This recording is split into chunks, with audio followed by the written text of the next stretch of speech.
అదరగొట్టే కారం రంగు రుచి ఆచి కారం పొడి. నిన్నటి వరకు ఓ లెక్క, ఇవాల్టి నుంచి మరో లెక్క అంటూ ప్రభుత్వానికే కేసీఆర్ ఛాలెంజ్ చేస్తున్నారు.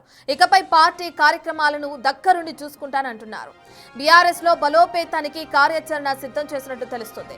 ప్రభుత్వ వైఫల్యాలను ఎండగట్టే విధంగా నేతలకు దిశానిర్దేశం చేశారు. తిరిగి పార్టీ పుంజుకునే విధంగా గులాబీ బాస్ యాక్షన్ ప్లాన్ సిద్ధం చేశారు.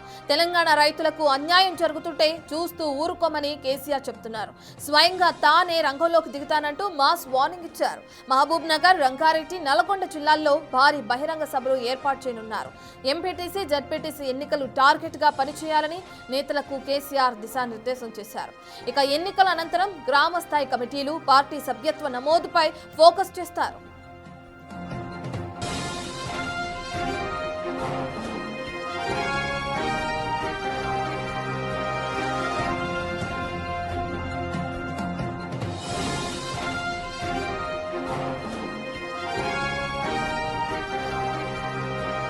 ఇక నిన్న బీఆర్ఎస్ ఎల్పీ సమావేశం అనంతరం మీడియాతో మాట్లాడిన కేసీఆర్ కొన్ని ఘాటు వ్యాఖ్యలు చేశారని చెప్పుకోవచ్చు. ఇప్పటి వరకు ఒక లెక్క, ఇప్పటి నుంచి మరో లెక్క ఉంటుంది అంటూ కూడా ఆయన కొన్ని వ్యాఖ్యలు చేశారు. అయితే ఇక ఏ విధంగా కార్యాచరణ ఉండబోతుంది, బహిరంగ సభలు నిర్వహిస్తానంటున్నారు, ఎప్పటి నుంచి ఆ సభలు ప్రారంభమయ్యే అవకాశం ఉంది, ప్రధానంగా ప్రభుత్వంపై తమ అజెండా ఏంటో కూడా తెలియజేస్తామంటున్నారు. దానికి సంబంధించిన పూర్తి డీటెయిల్స్ అందించడానికి మా ప్రతినిధి విజయ్ అందుబాటులో ఉన్నారు. విజయ్, మనం చూస్తున్నాం బహిరంగ సభల్లో ప్రధానంగా ఎటువంటి అంశాల గురించి ప్రస్తావిస్తారనుకోవచ్చు. ఇప్పటి వరకు ఒక లెక్క, ఇప్పటి నుంచి మరో లెక్క అంటున్నారు. అంటే ఏ విధంగా ఉంటుంది ఈ కేసీఆర్ నెక్స్ట్ అడుగు అనుకోవచ్చు? ఎస్ రత్న, నిన్న నిర్వహించినటువంటి మీడియా సమావేశంలో మాజీ ముఖ్యమంత్రి కేసీఆర్ బీఆర్ఎస్కు సంబంధించినటువంటి కార్యాచరణను కూడా పూర్తిగా మొత్తం పునఃపరిశీలించి పూర్తిగా గ్రామ స్థాయి నుంచి కూడా బీఆర్ఎస్ని బలోపేతం చేసేందుకైతే కార్యాచరణని సిద్ధం చేసుకున్నారని చెప్పాలి. ఇందుకోసం 3 భారీ బహిరంగ సభలను కూడా ఏర్పాటు చేసి స్వయంగా తానే ఆ భారీ బహిరంగ సభల్లో పాల్గొని మాట్లాడేటువంటి విధంగా కూడా ఇప్పటికే చర్యలు తీసుకుంటా ఉన్నారు. సో ఇందులో చూసుకున్నట్లయితే మొదటిన మహబూబ్ నగర్ భారీ బహిరంగ సభ ఏర్పాటు చేస్తారు. ఇది జనవరి 2వ వారంలో ఉండనుంది. 12 నుంచి 15వ తారీఖు మధ్యలో ఈ సభ ఉండనున్నట్లు కూడా అటు పార్టీ వర్గాలు చెప్తా ఉన్నాయి. మరొక సభని రంగారెడ్డి, ఉమ్మడి రంగారెడ్డి జిల్లాలో కూడా ఏర్పాటు చేస్తూ ఉన్నారు.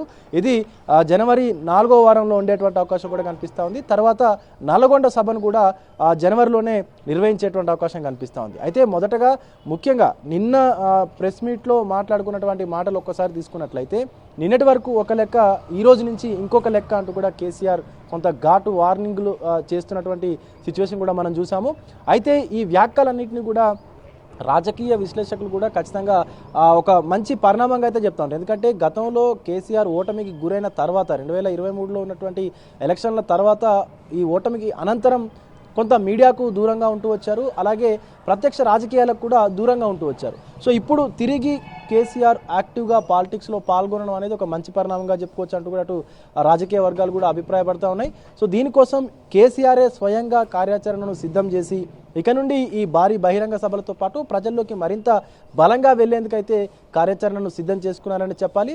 సో ఖచ్చితంగా పార్టీ తిరిగి పుంజుకునేందుకు తన భుజాన్నే ఈ భారం అంతా కూడా వేసుకొని తిరిగి ఆ పార్టీని బలం పుంజుకునేలా చేస్తారంటూ కూడా అటు పార్టీ వర్గాలు చెప్తా ఉన్నాయి. మరొక పక్క పార్టీ పైన అలాగే బీఆర్ఎస్ నేతల పైన విజయ్, మీరు చెప్తున్నట్లుగానే బహిరంగ సభల్లో ప్రధానంగా ఆయన ఏ విధంగా అయితే ప్రస్తుత ప్రభుత్వం చేయలేని వాటి గురించి, ప్రధానంగా హామీల గురించి ఎండగడతామంటూ కూడా కీలక వ్యాఖ్యలు చేశారు, మనం చూసాం. ఇప్పుడు ఆయనకి కౌంటర్గా సభకు రావాలి, మీరు అసెంబ్లీకి వస్తే అక్కడ చర్చిద్దాం ఏదైనా అని చెప్పి ఇప్పుడు కాంగ్రెస్ నేతలు అలాగే స్వయంగా ముఖ్యమంత్రి రేవంత్ రెడ్డి కూడా వాళ్ళకి సవాల్ విసరడం కూడా చూస్తున్నాం కేసీఆర్కి. మరి దానికి సంబంధించి బీఆర్ఎస్ నేతలు ఎవరైనా స్పందించే అవకాశం ఉందా? కేసీఆర్ ఏమైనా స్పందించే అవకాశం ఉందా అనుకోవచ్చా? సభకు వెళ్తారనుకోవచ్చా?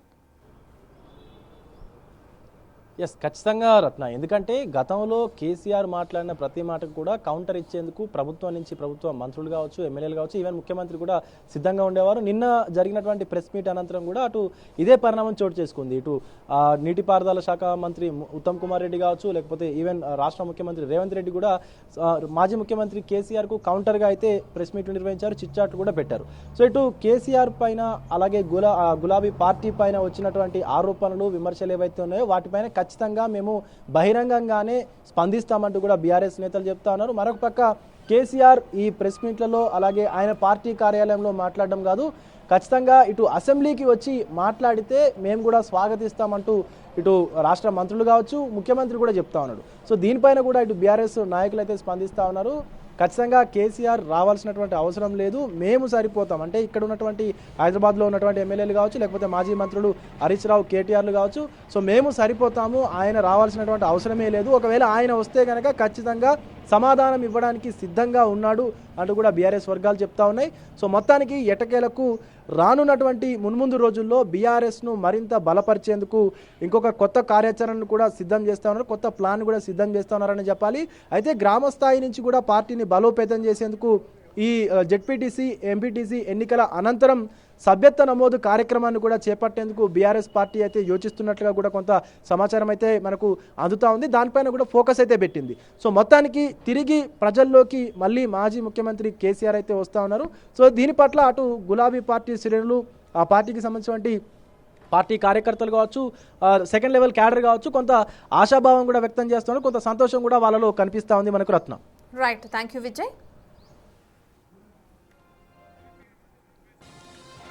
ఇప్పటికే మనం చూస్తున్నాం నిన్న కేసీఆర్ చేసిన వ్యాఖ్యల్ని. ఇప్పటి నుంచి ఒక లెక్క, ఇప్పటి నుంచి మరో లెక్క అంటూ కూడా ఆయన కొన్ని వ్యాఖ్యలు చేశారు. ప్రధానంగా బహిరంగ సభలు నిర్వహిస్తాం, అందులో ఏదైతే ప్రస్తుత ప్రభుత్వ వైఫల్యాలని ఎండగడతామో కేంద్ర ప్రభుత్వంపై, రాష్ట్ర ప్రభుత్వంపై తిరుగుబాటు చేస్తామంటూ కూడా కేసీఆర్ వ్యాఖ్యానించారు.